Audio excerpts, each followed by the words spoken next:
Happy Thursday, everybody. I pray all is well.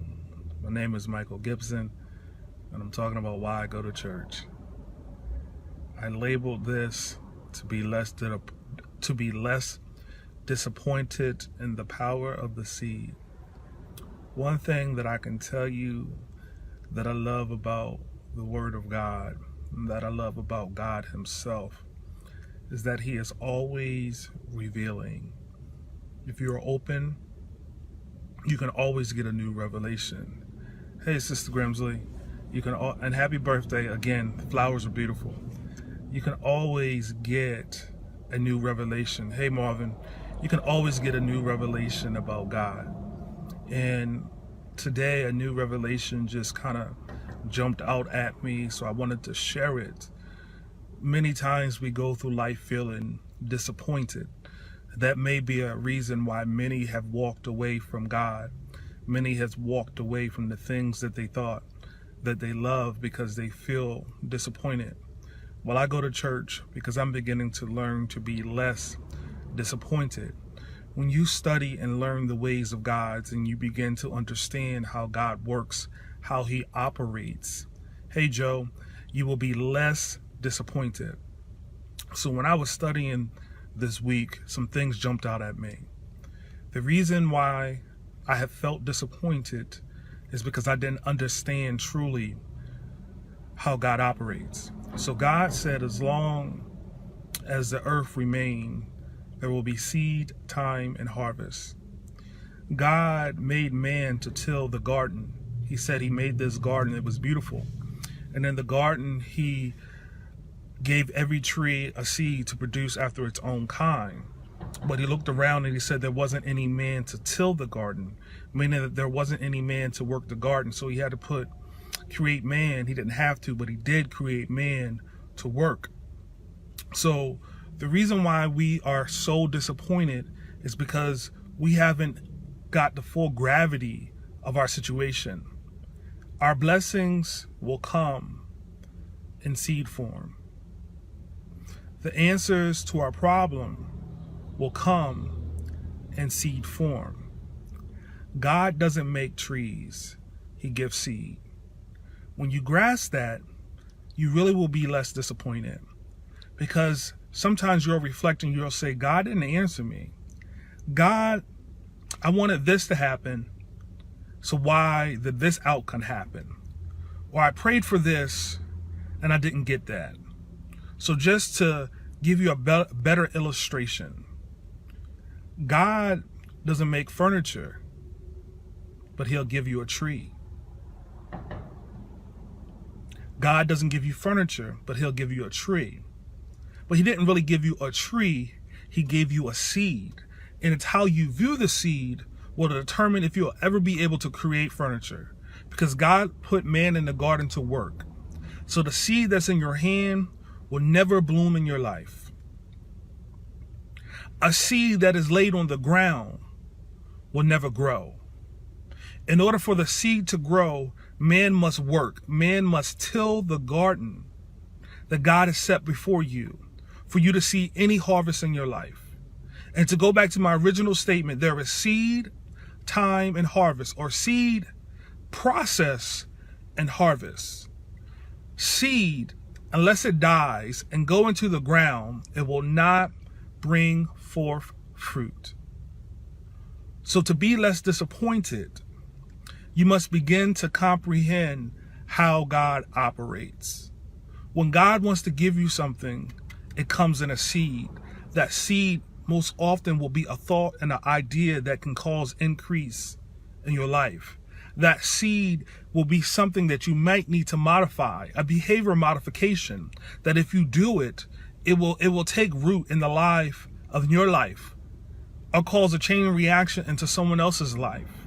When you look at a seed, do you see a forest or do you only see a seed? When you look at a seed, do you only see a seed or do you see a forest? So if God gives you a seed and you don't comprehend the value of that seed, you may place that seed on the shelf. You may place that seed in the trash Because the thing that you want to have manifested in your life, it doesn't look like it. It doesn't look like it. It doesn't look like the form that you expected it. And God began to impress upon me today, and my spirit to me, you haven't been disappointed. You haven't planted the seed that I gave you. The reason why you don't have some fruit in your life is because you actually took that seed that I gave you. Because it didn't come in the chair that you wanted. It came in the tree. And that tree you had to cut down. Not only did you have to cut down that tree, you had to then go into the lab and begin to design the tree to be the way that you wanted it to be. To design the chair. Did you want a love seat or did you want a couch? Did you want a ball and claw chair or did you want a folding chair? What type of chair did you want? God is willing to give you anything that you want, but in order for you to get it, you must work for it. You must write the vision and make it plain. You must take the thing that God has placed in your heart and look at what God has given you in your hand and begin to craft out a plan. You must begin to make a blueprint. You must begin to map it out. If you don't map it out, you won't see it. Not only will you not see it if you don't map it out, if you don't map it out and begin to apply it, you won't see it. So if you want a love seed, God is going to send you a seed that you eventually are going to have to plant. And you are going to have to wait for that seed to grow up tall enough to produce trees. And then you are going to have to chop down those trees. Then you're going to have to chop down those trees and take it to someone that can actually produce a chair for you. But in order for someone to produce a chair for you, you must know what type of chair that you want. I can come to you today and say, look, I want a TV. Go in the store. Go in any store. Let's just pick Best Buy. You go in Best Buy and say, I want a TV. The first thing they're going to ask you is, well, what size TV do you want? You got to define what you want. What type of aspirations do you have? Where do you want to go in life? So once you determine what size television you want, then they begin to say, what type of television do you want? Do you want an OLED or do you just want a plain LED? Do you want a flat screen or do you want a curved screen? Do you want high def or do you want ultra high def? You're disappointed because you haven't fully defined what you are looking to see in your life. You are disappointed because you're not comprehending the way that God works. The way that God works was defined way back in Genesis. I put man in the garden to till it. I put man in the garden to till it. I put women in the garden to till it. He put us here to work. He put us here to work. But what he gave us was a seed. He gave us a seed. And if you don't understand the value of your seed, you will never plant it. If you don't understand that it takes time for a seed to germinate, you may forfeit your blessing. Because when you plant grass seed, it takes 21 days for that seed to germinate. 21 days for the seed to germinate. So if you go and put the seed in the ground week 1, and you go and dig up the seed, it says it isn't working. And you say, I don't have a harvest. Guess what? You don't have a harvest because you didn't let time work for you. Never let time become an enemy of your failure. Never let time become an enemy to your faith. Because when you shortchange the time, that seed may not germinate. Because that seed must die and go into the ground in order for it to germinate. When you understand the word, when you understand that everything that God gives you, for the most part, will come in a seed form. That seed could be someone sending a word of encouragement to tell you to hold on. That seed can come in a word of encouragement because God says something to you.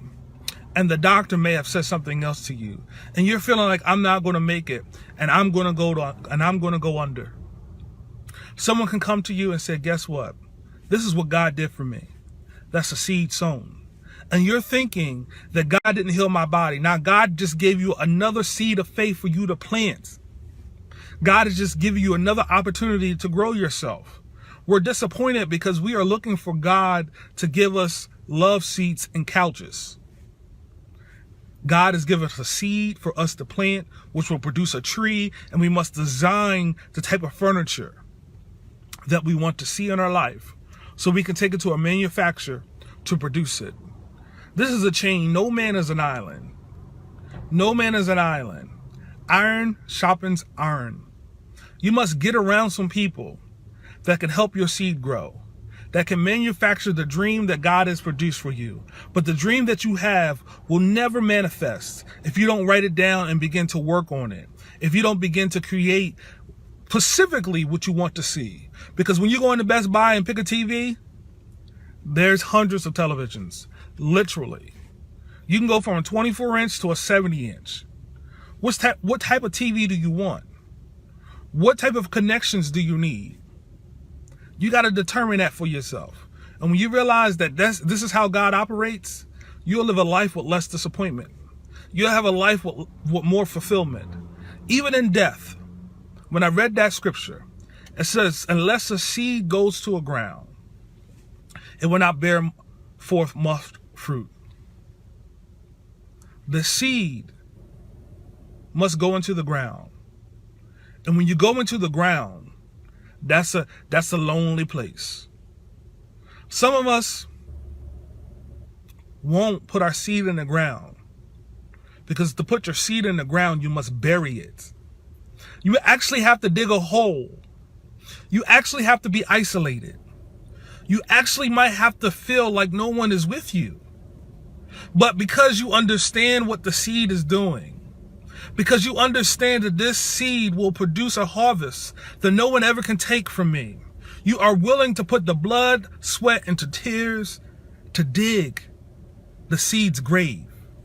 So the question is, are you planted or are you buried? Are you planted? Or are you buried? If you plant your dream, it will grow in your life. But if you bury your dream, it won't grow in your life. The reason why the seed grows when it's buried is because it has life in it. If you hide yourself under the shadow of his wing, and if you accept Christ in your life, when you are buried, you're only planted. Because God is the life giver. He is the thing that brings forth life. Humble yourself under the mighty hand of God, and in due season, he will humble you. He will exalt you. Humble yourself under the mighty hand of God, and in due season, he will exalt you. Because that humbling process is simply the planted process. Because to be planted, you must be buried. When you are buried, no one can't see the thing that God is working on. No one understands the roots that is being developed. No one understands the structure and the plan that God is doing. But when you come forth and when you grow up, you won't be blown away. You won't be plucked out because God has exalted you. Because the dream that you had, you placed it in the master's hand. Your dream in the wrong environment will never grow. The seed placed in the wrong environment will never grow. If you take a seed and you don't plant it in the right soil, it won't grow. If you take a seed and you don't plant it in the right environment, meaning the right amount of nutrients, whether it's sunlight or rain, it won't grow. Your environment is important. Who you hang around is important. Who you allow to seed into you is important. The information that you eat is important. Because the information that you eat, if they are weed seeds, if they are dandelion seeds, it might choke out the tall fescue grass. I know each one of you that may view this message has seen a yard where the weeds are out of control. The weeds are out of control because there has been more seeds of dandelion sown than tall fescue grass. Because there is an environment that a tall fescue grass seed needs. It needs to be watered on a consistent level. And when it's placed in the ground, it might need to be watered 3 times a day. But not only does it need to be watered 3 times a day, you can't overwater it. Because when you first plant a seed in the ground, if you overwater it, what will happen is that the seed will never stay in the ground. It'll actually come up out of the ground. So my question is, what ground have you been planted in?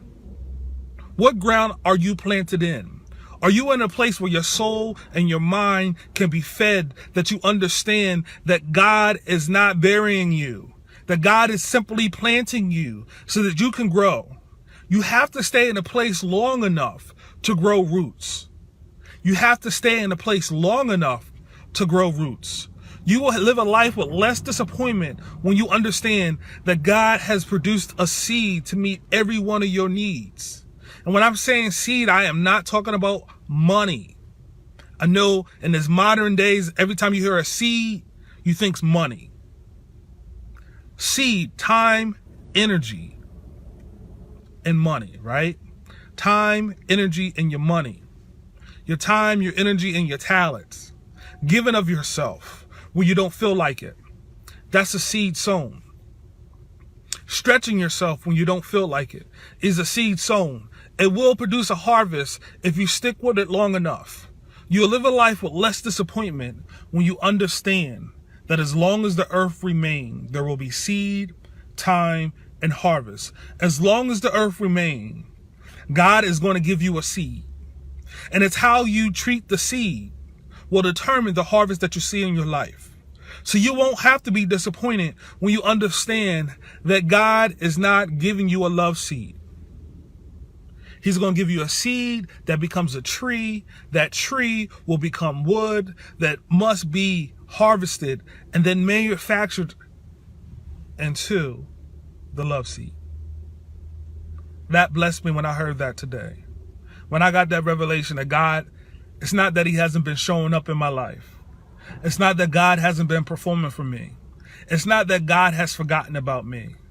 It's just that I didn't fully grasp or comprehend the way that he would work for me. I didn't fully grasp that God requires me to do something. God requires for me to take an action step. God requires for me to understand the value and the purpose of the seed in my hand. It was for me to see that God has created a community for me to grow. God has created an environment for me to be planted. God has created an environment for me to actually produce fruit. But here's the wonderful thing. When you really look and you understand God, hard times are necessary. Hard times are necessary. Because there is a pruning process. Because as I begin to reflect on what God gave me today, he says, I can give you a seed and you can plant it in the ground. And that seed can come to manifestation. So just like the example of the grass seed. Hey, Carlo, grass seed takes 21 days to germinate. You plant that seed in the ground. That grass begins to grow. But guess what? If you don't cut the grass will become unruly. That grass will become undesirable. That grass will not be as beautiful as you thought it would be. Because that grass must be maintained. That grass must be cut. That grass must be sometimes raked to get the dead thatch off the ground. To get the thatch out of the ground so new growth can happen. What God began to show me today, he says, sometimes I gotta cut you down because you're unruly. I gotta prune you because you're not as beautiful as what I had in mind for you. I gotta let this hardship come in your life because that hardship is gonna cut away some of the fat. That hardship is gonna allow you to appreciate some of the things that I have for you. That hardship is gonna help you to evaluate the importance of that seed. So there is a process to all of this. There is a process to all of this. If you have grass and you don't cut it, it will become unkempt. If you are a child of the Most High God and he doesn't chastise you, you will become out of control. If God doesn't put limits in your life and barriers and boundaries in your life, you will become an out of control person. God is cutting down the things that he doesn't desire. God is raking out the things that he doesn't want in your life. The question is, will you take the rake? Will you embrace the rake? Will you embrace the haircut? Or will you be in love with your wildness? Will you be in love with your out of controlness? Because boundaries are designed to save your life. Boundaries are designed to save your life. Boundaries are designed to save your life. Boundaries are not designed to restrict you. I just want you to be encouraged today that God is not trying to disappoint you. Sometimes God is grooming you. Sometimes God is preparing you. And for you to be prepared to be the person that God has called you to be, you might have to get some friends cut out of your life. You might have to have some doors shut in your life. Because behind some doors is a Pandora's box. Behind some doors are some demons and some devils that will stop you from producing. Behind some doors are some weeds that you don't want to grow in your life.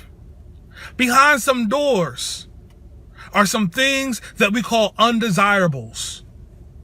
If you don't want to be disappointed, let God bury you. Let God bury you.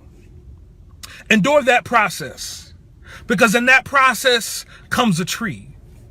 And if the tree remains and it grows up, it will have to be pruned. So endure the chastisement. Because once you endure the chastisement, you will bear forth much fruit. God always talks about a tree planted by the rivers of water, that it will bring forth fruit in its season. Well, you have to understand that a tree doesn't bear fruit in every season. So just because the thing that God placed on your heart hasn't come to fruition in your life, doesn't mean that you are not bearing forth fruit. Because sometimes you got to drop a leaf in order for a bud to grow out.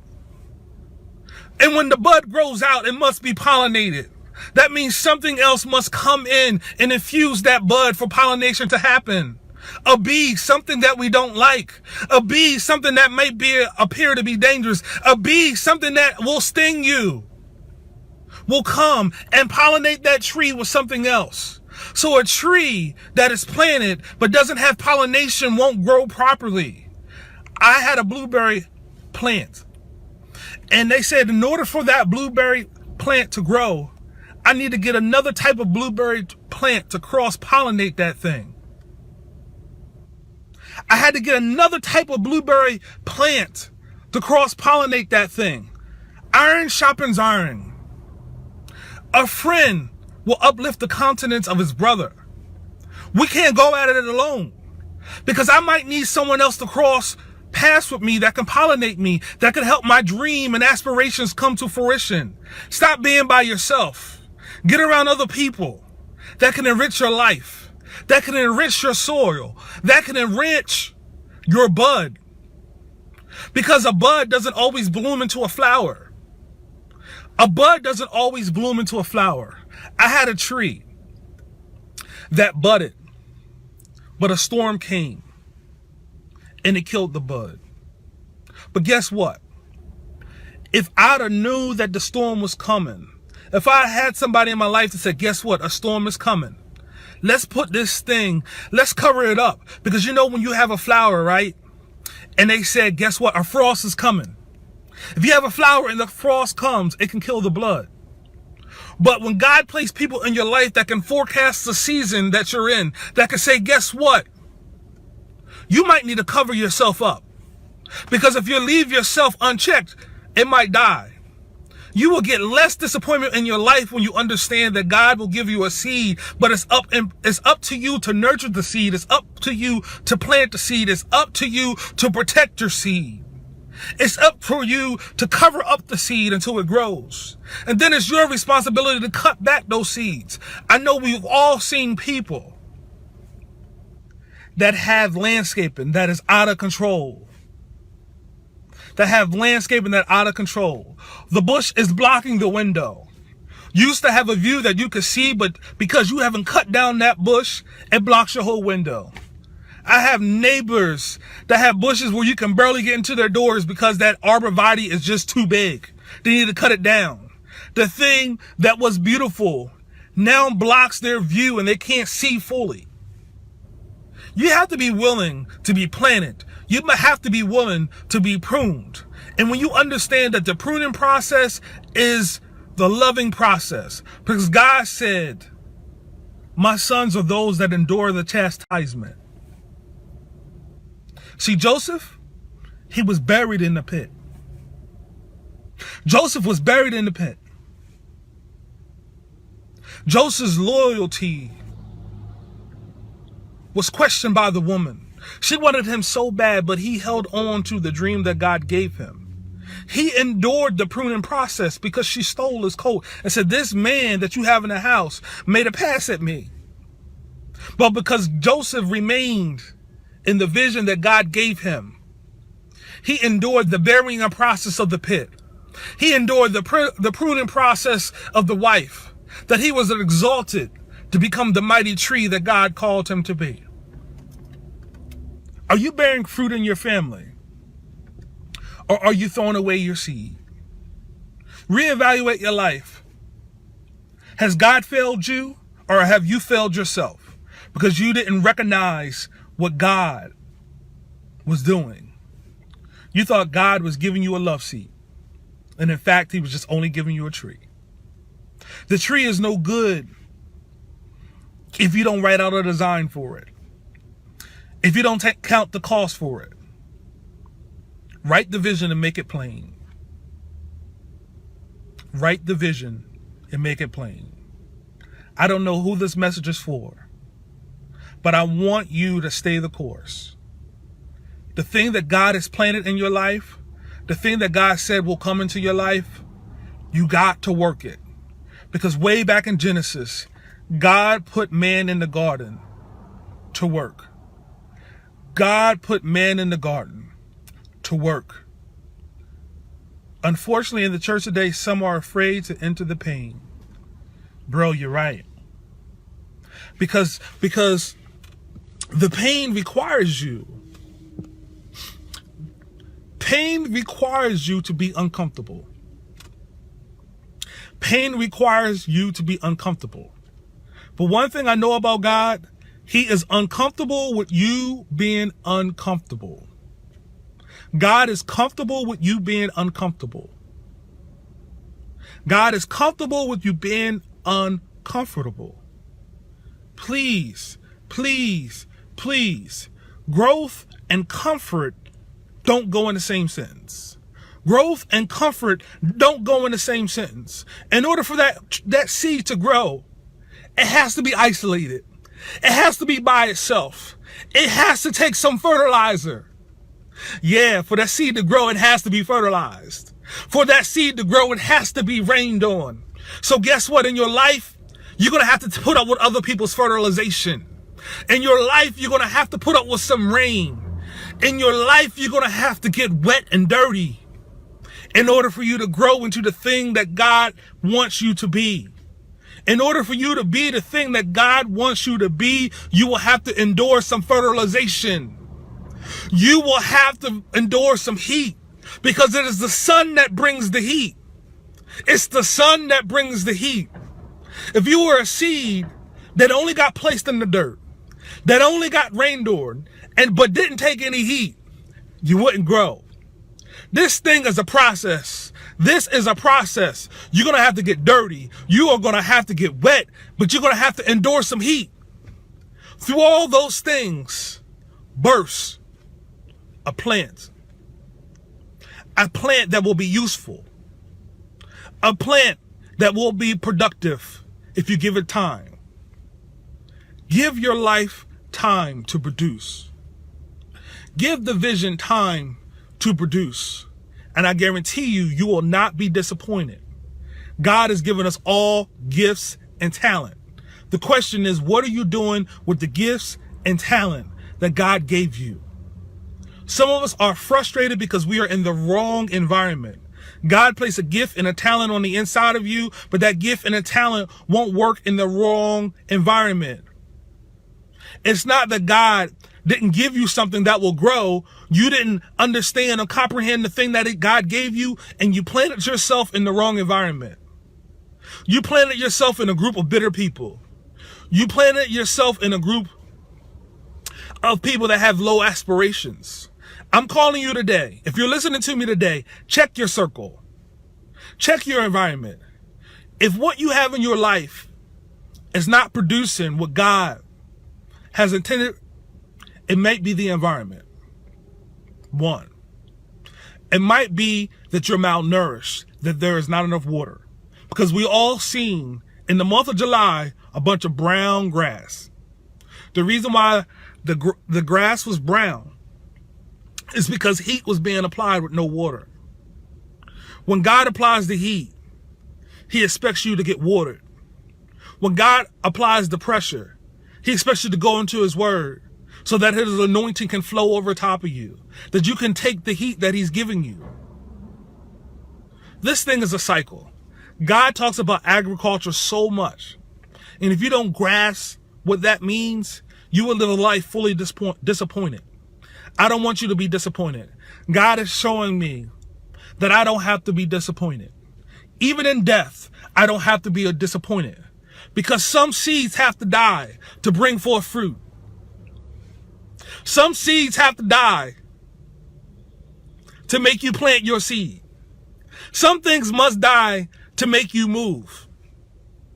Because if you had a tree that died that was producing fruit, a tree that died that was producing fruit, because that tree ran its full life cycle. And guess what? You have been eating from that tree your whole life. You have been getting the wisdom nuggets from that tree your whole life. But you refuse to plant those wisdom nuggets in the ground. You will never produce. But guess what happens? The tree that has been feeding you has died. So you have the option to starve or to plant, to starve or to work. And it's amazing that sometimes the thing that was sustaining us, the thing that was feeding us, the thing that was carrying us, the thing that was nurturing us have to die. Sometimes it has to die because we refuse to do anything with the seed that it gave us. Have you ever thought the person that has been planting seeds in your life, it expected you to do the same thing with your life? It expected for you to bring forth more fruit. I challenge you to evaluate your life and don't allow the tree that has been planted in your life to die without the ability to see the fruits of its labor come to pass. We all have a part to play. I just want you to play your part. So I go to church so God can help me to be less disappointed. Because God is beginning to reveal to me that my blessings won't come in the form that you wanted it to. That my blessings won't come without requiring you to work. That's why I created you back in Genesis. He says every seed produces after its own kind. So if you see dandelions in the middle of your tall fescue, root out the dandelion. And if you don't want to root it out, go buy something to kill it. So if you see something growing in your life that you don't desire, root it out. I don't care what it is. Root it out. Because you don't want that dandelion seed to choke out your yard. You don't want it to choke out your yard. So I go to church to be less disappointed. Because the seed is what God is going to give you. The seed is what God is going to give you. I just encourage you to challenge people that say they have been hurt. And I'm not saying that hurt doesn't exist. I just want you to challenge. How about don't challenge people, challenge yourself. Challenge yourself. And look at the times that you were hurt.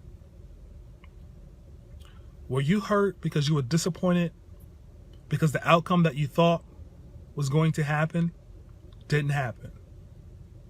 Then pause and reflect and see if there was an opportunity for you to plant a seed. To see if there was an opportunity for you to plant a seed.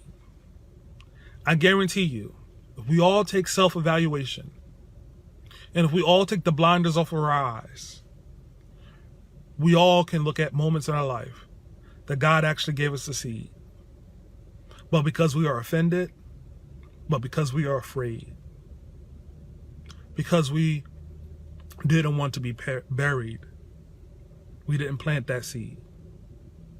I go to church and I pray prayers that God increase my faith so that I'm willing to go through the burying process, that I'm willing to go through the process where no one knows my name, when no one sees me, when no one even knows that I exist. I'm willing to go through that process for you to grow roots in me so that I may come forth like the tree that is planted by the river of water that bringeth forth fruit in its season. God, I'm willing to go through that process. God, and I hope that there are people that may watch this message that may fully understand that there is a process to your greatness. But that process starts with a seed. And no matter what you may think, no matter how great you may think you are, there will be a pruning process, because grass that is not cut becomes unkempt. The shrub will become a tree that is undesirable if you don't cut it down. The thing that God gave you can block your view. It can block your perspective if you don't humble that thing and keep your mind based on the person that gave you the seed. The person that gave you the seed desired for you to bring forth fruit so other people can eat off of you. See, the seed that God gave you is so that other people can eat. And if you get into the right community, you can eat from other people's fruit. An apple tree doesn't eat apple tree seeds. It's an apple tree. It doesn't need apple tree seeds. Right? Get yourself in a body of believers. Get yourself with a body of believers. Because that body of believers, somebody might have the faith that you need. Someone might have the love that you need. Someone might have the compassion that you need. Someone might have the attitude that you need. And as you begin to partake of those other people's seeds, you will start to begin to see the true manifestation of your life. And then your tree actually becomes stronger and a bigger tree and produces more fruit. So this is why I go to church, to be less disappointed, because God is revealing to me the power of the seed. If this message blessed you, I encourage you to share it out. But this is Michael Gibson, and that's why I go to church.